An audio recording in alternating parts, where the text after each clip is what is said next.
안녕하십니까.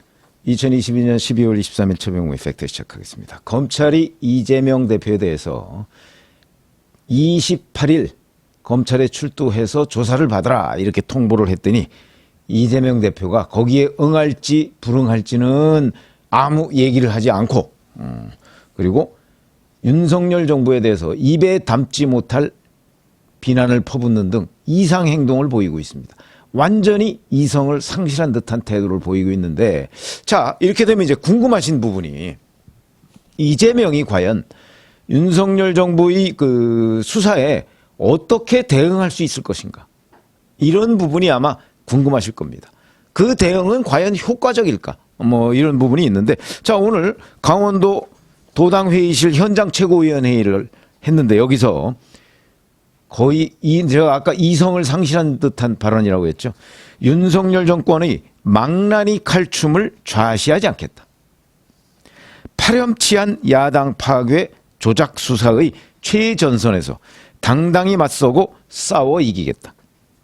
아무리 털어도 답이 나오지 않으니 무혐의 처리했던 사안까지 다시 꺼내 저를 소환했다. 서해 피격 사건이나 월성 원전 등 전 정부를 겨냥한 수사에도 속도를 내고 있다. 전방위적인 야당 탄압 파괴 공작 정적 죽이기에만 진심을 보이고 있다. 이렇게 얘기를 하면서 그 다음에 회의를 그만두려고 하다가 다시 마이크를 붙잡고, 이게 벌써 정서가 불안하다는 뜻입니다. 어제 저녁에도 소환에 언제 응할지 질문을 많이 기자들이 해주셨기에 입장을 말씀드린다. 혐의도 뚜렷하지 않은 이재명에게 언제 소환에 응할 것인지 물을 게 아니고, 중범죄 혐의가 명백한 대통령 가족은 언제 소환받을 거냐고 먼저 물어보시기 바란다. 대부분이 사실과 다른 얘기입니다. 자, 혐의도 뚜렷하지 않다. 혐의가 적어도 성남 FC와 관련해서는 혐의가 뚜렷하다.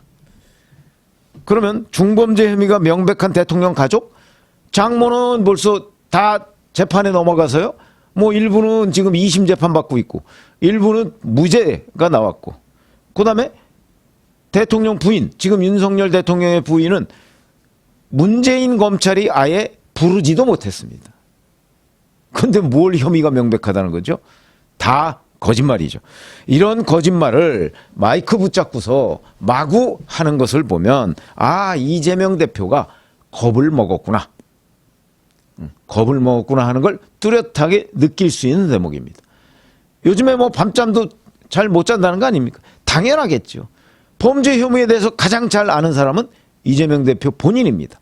대장동이든 백현동이든 성남FC든 본인이 더군다나 법조인 아닙니까? 가장 잘 알기 때문에 아마 더 겁이 날 것이다. 그러니까 이걸 어떻게 대응해야 될 것인가? 벌써 올 대선에서 지자마자 아마 그 부분에 관해서 여러 차례 계획도 세우고 리허설도 해봤을 겁니다. 그리고서 여기까지 이제 올 것이 온 거죠. 그렇기 때문에, 자, 그러면 그 최측근이라고 하는 김남국 의원이 오늘 MBC 라디오에 나와서는 이렇게 얘기했습니다. 28일에는 이미 저희가 지방 일정으로 해서 광주 전남 민생 투어를 돌기로 공지를 한 상황이기 때문에 쉽지 않을 것 같다. 소환에 응하지 않겠다 이거죠. 이재명 대표는 당당하게 모든 것을 임하겠다는 자세다.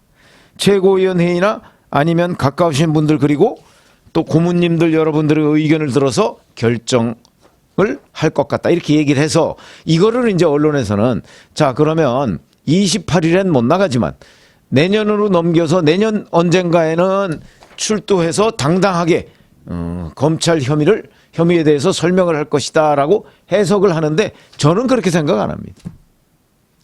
아마 이재명 대표는 검찰에 본인이 자발적으로 걸어서 들어가면 그게 못 나오는 길이 될 수도 있다. 구속영장이 청구될 수도 있다는 얘기죠. 왜 그러냐면 제가 여러 차례 얘기했지만 성남FC 한 건 가지고서도 이재명 대표는 구속이 됩니다.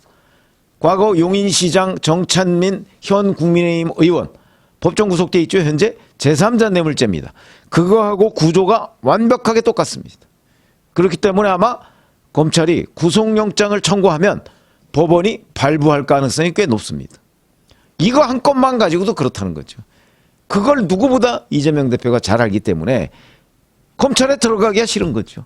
그러니까 뭉뚱그려서 다 무슨 왕란이 칼춤이니, 아니 떳떳하면 가서 검찰하고 맞서 싸우면 이건 이렇고 저건 저래서 사실이 아니다 얘기를 하면 검찰이 구속영장을 어떻게 치겠습니까? 그러나 아예 뭐 소환에 응할지 여부도 지금 얘기를 안 하고 있습니다.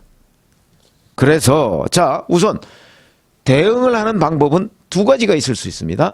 법률적인 대응을 하는 방법이 있고 정치적인 대응을 하는 방법이 있죠.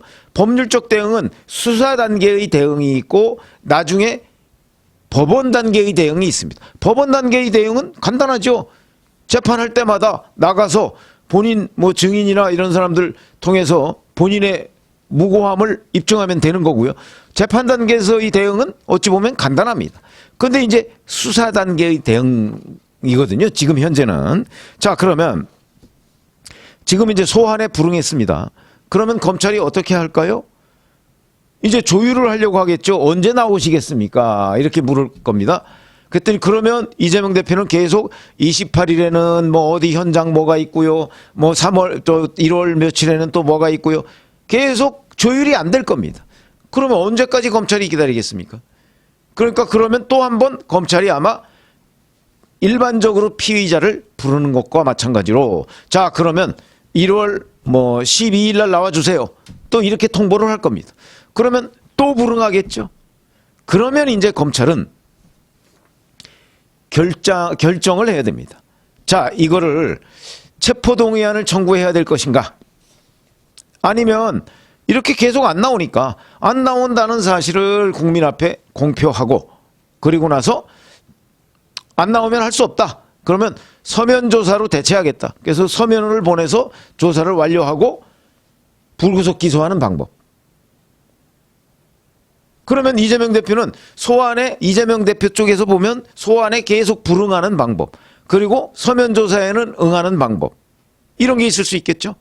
그리고 만약에 체포동의안을 검찰이 청구한다면 그건 이제 국회에서 표결을 하니까 그렇게 되면 자기 169명이라는 민주당 의석을 활용해서 부결시키는 거. 그렇게 되면 만약에 체포동의안을 냈는데 국회에서 부결이 됐다면 그러면 체포동의안을 다시 낼 수는 없으니까 그러면 이제 서면 조사를 하고 그리고 나서 불구속 기소를 하겠죠. 구속을 못 시키는 상황이니까. 그러니까 이재명 대표의 대응은 소환에 불응하는 방법. 그다음에 만약에 검찰이 체포동의안을 청구하면 그걸 부결시키는 방법. 그러나 서면 조사에까지 응하지 않는 것은 방법이 될 수가 없습니다. 그건 그때부터는 이제 일반 국민들의 비판을 워낙 많이 받을 거기 때문에 서면 조사에는 응할 텐데 그러나 소환 조사에는 계속해서 응하지 않을 가능성이 있다. 왜 그러냐면 사실 이번 거만 응하고 다음에 대장동 소환은 응하지 않는다. 또 이럴 수도 없는 거거든요. 첫 단추가 중요하죠. 그러니까 이번 거에 응하면 다음 거에도 응해야 됩니다. 그런데 지금 대여섯 가지가 됩니다.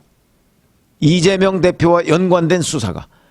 그러니까 만약에 이번에 소환에 응하게 되면 앞으로 대여섯 번을 더 나가야 될지 모르는데 그런 선택을 이재명 대표는 하지 않을 것이고 무엇보다 중요한 것은 지금 응하면 못 나올지 모른다는 거죠.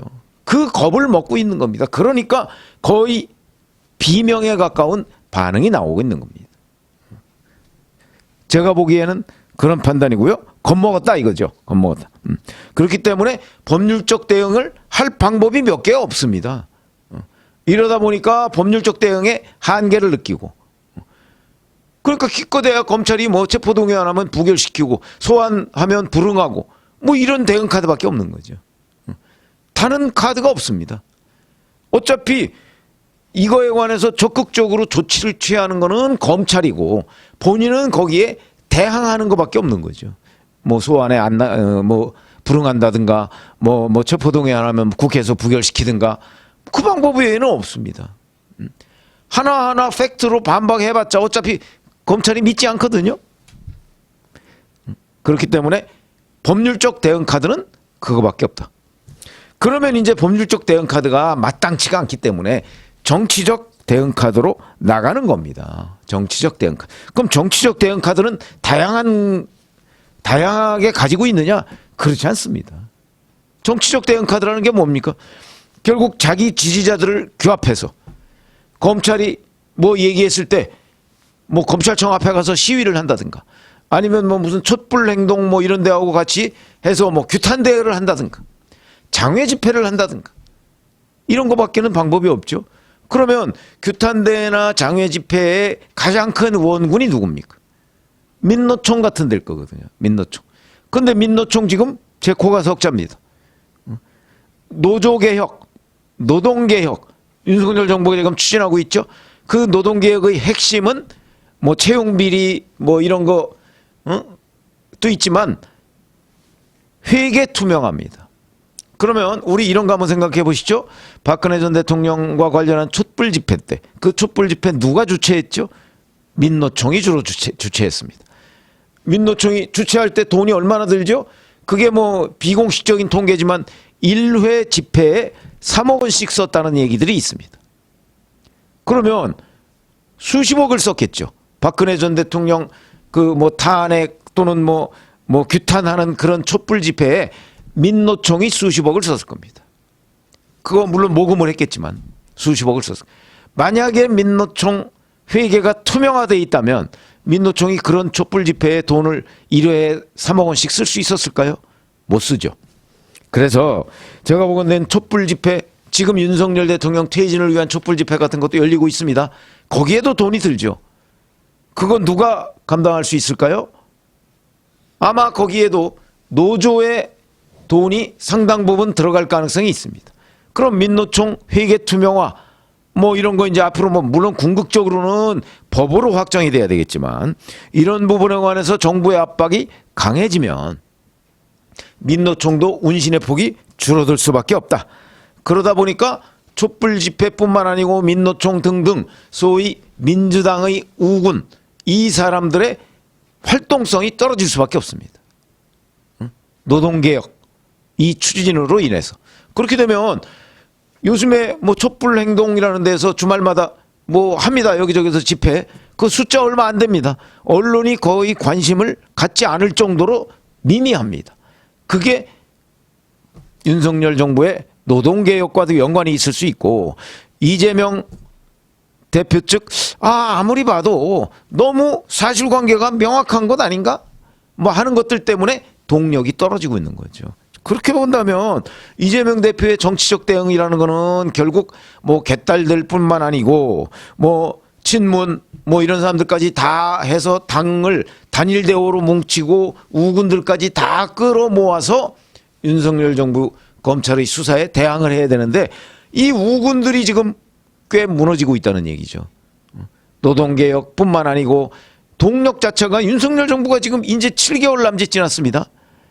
이 정도 가지고서 뭐 퇴진 이게 먹히겠습니까? 일반 국민들한테. 아무리 자기네들 진영 내에서 떠든다 할지라도. 그러니까 정치적 대응도 이미 동력의 상당 부분을 잃었다. 이렇게 보는 게 맞는 거고요. 거기다가 만약에 성남FC 건 가지고서도 지금 당내에서 그 뭐 조홍천 의원 등 조홍천 의원 검사 출신 아닙니까? 벌써 이거는 범죄 혐의가 성립된다. 이렇게 생각하고 있을 겁니다. 그렇기 때문에 당내에서 단일 대오의 형성에 상당한 문제가 발생할 가능성이 있죠. 앞으로 대장동이나 그다음에 백현동이나 이런 검찰 수사 결과가 나왔을 때 그게 일반 국민들이 납득이 되면 또 당에서 비명계의 입장에서 보면 저거는 범죄 혐의가 꽤 명확한데?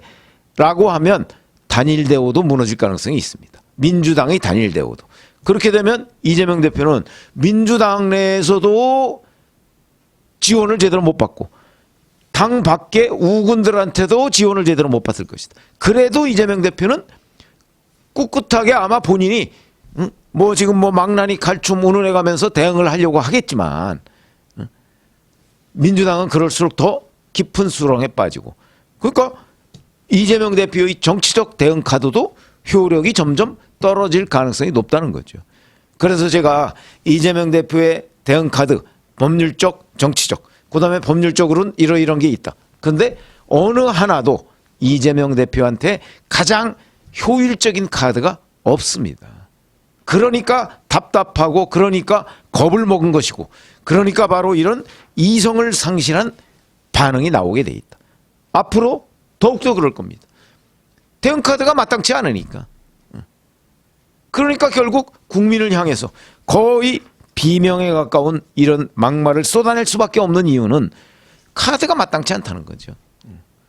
그러나 어찌됐든 간에 국회에서 다수 의석을 가지고 있어서 본인이 구속되지 않을 자신은 현재까지는 있는 것으로 보입니다. 그러나 그걸 이제 어떻게 공략할 것인가, 이 부분은 또 검찰이 이재명 대표와 장군 멍군식으로 전략을 짜야 하지 않을까. 그러나 검찰은 비교적 다양한 카드를 가지고 있지만 이재명 대표는 그에 맞서서 수동적인 카드 외에는 달리 방법이 없다. 이런 말씀을 드렸습니다. 고맙습니다.